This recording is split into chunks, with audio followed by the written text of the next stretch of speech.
The Corinthian Veil, Part 1, The Ideal, Chapter 1. The moving van left at 3 o'clock, taking with it 47 years of accumulated life. I watched from my new living room window as it disappeared down the palm-lined drive of the Corinthian residences and felt nothing. This, I told myself, was progress. My daughter Sarah had wanted to stay, to help me settle in, as she put it, her voice thick with that particular blend of concern and obligation that had characterized our conversations since Robert's funeral. I'd sent her away with a firm hug and firmer instructions to return to her own life in Boston. The last thing I needed was 3 days of anxious hovering, while she rearranged my books in the wrong order and suggested, with painful delicacy, that perhaps I should talk to someone. I had talked to someone. I'd talked to Sophocles and Euripides, to Ovid and Virgil. I'd spent 2 months after Robert's death, sitting in my study in Princeton, reading the same passages I'd taught for 4 decades, and finding in them what I'd always found: clarity, structure, the cool comfort of minds that had wrestled with grief and emerged with words that lasted millennia. The apartment was a corner unit on the 3rd floor, what the Corinthian called a signature residence. Floor-to-ceiling windows overlooked both the manicured grounds and, in the distance, a sliver of the Pacific. The floors were travertine, the fixtures brushed nickel, the color palette that particular shade of beige that wealthy Americans mistake for sophistication. It was, in every sense, perfect. I am not by nature a person who needs perfection, but I found myself appreciating it nonetheless.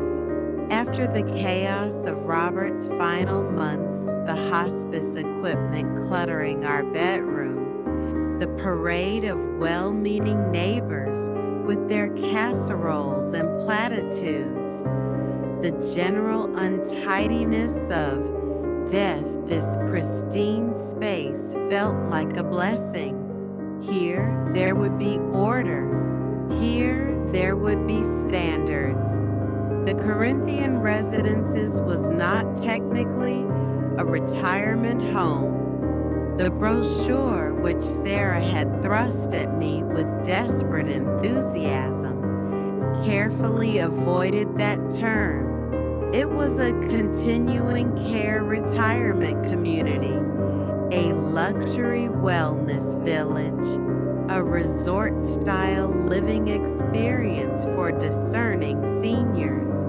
What this meant in practice was that you paid an enormous entrance fee and equally enormous monthly charges to live in what appeared to be a 5-star hotel, with the added benefit of knowing that when your body finally betrayed you, you could be wheeled into the medical wing without ever leaving the property.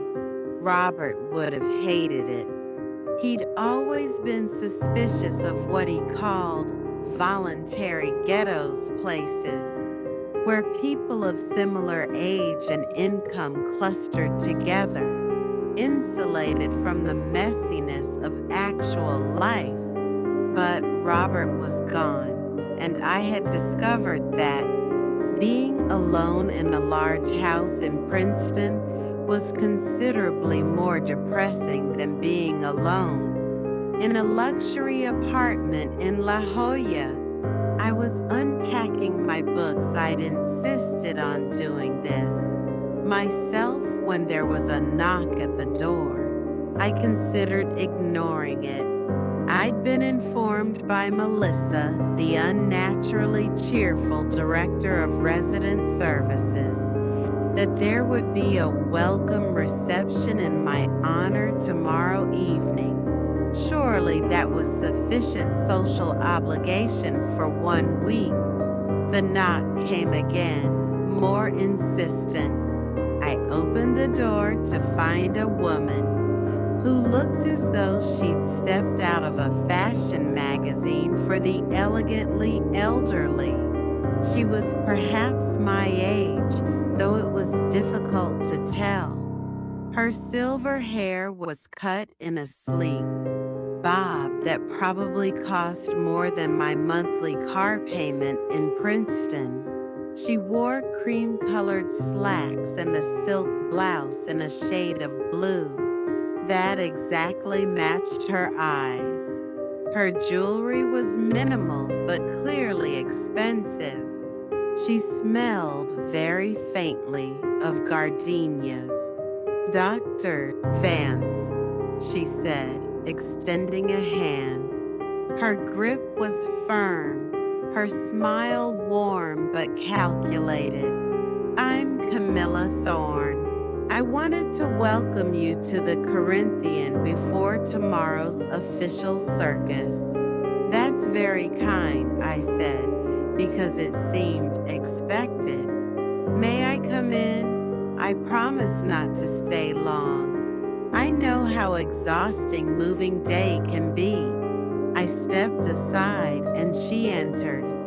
With the confidence of someone accustomed to being welcomed, she glanced around the apartment with an appraising eye that took in everything: the still-packed boxes, the books stacked on the floor, the complete absence of decorative objects. "A fellow reader," she said, examining the spines nearest her. "How refreshing. Most of the residents here seem to think books are purely decorative. They buy them by the yard from interior designers." She turned to me. "Aeschylus, Plato, I see you're serious about your Greeks."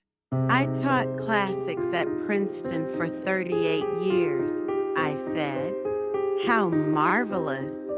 She settled herself on my sofa without invitation, crossing her legs in a way that suggested years of deportment training. "Then you'll appreciate the name of this place, the Corinthian Residences. Rather grandiose for Southern California, don't you think?" I found myself warming to her slightly. "The architectural order or the city?" "Both, I suspect, though I doubt the developers knew the difference." She paused. "You'll find this place has a certain preoccupation with surfaces. The Corinthian order was always the most decorative, after all. All those elaborate capitals, very showy." I sat down in the chair opposite her, intrigued despite myself.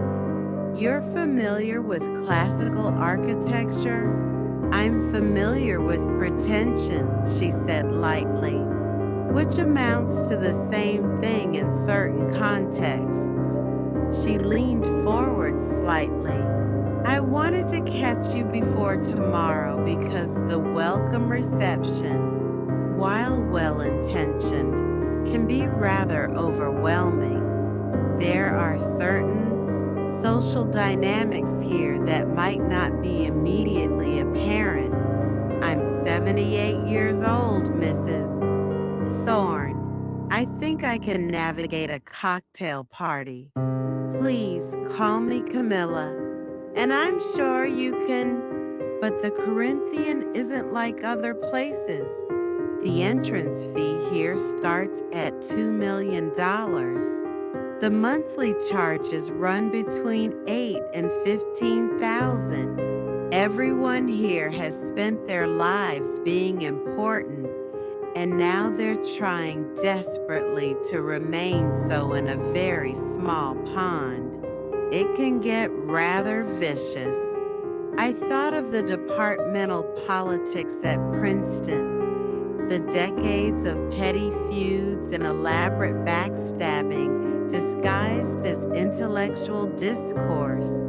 I'm not entirely without experience in such environments. She laughed, a genuine sound. No, I suppose you're not. Academia can be brutal, but this is different. Here, there's nothing to do but compete. No work, no purpose beyond maintaining the illusion that we're all living our best lives in paradise. She stood, smoothing her slacks. I'm on the residence council. If you need anything, or if anyone gives you trouble, please don't hesitate to call me. My number is in the directory. Why are you telling me this?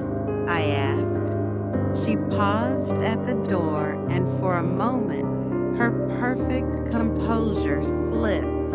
I saw something tired in her eyes, something almost sad, because you remind me of someone I used to know, someone who believed that intelligence and dignity were sufficient, armor against the world.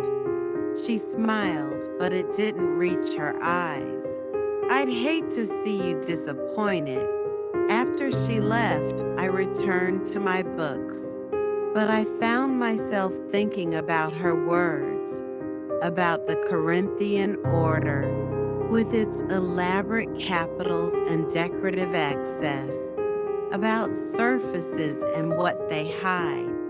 I'd come here for peace, for order, for escape from the emotional demands of grief and family. I'd come here to finish my days with dignity intact. It never occurred to me that dignity might be the most dangerous illusion of all.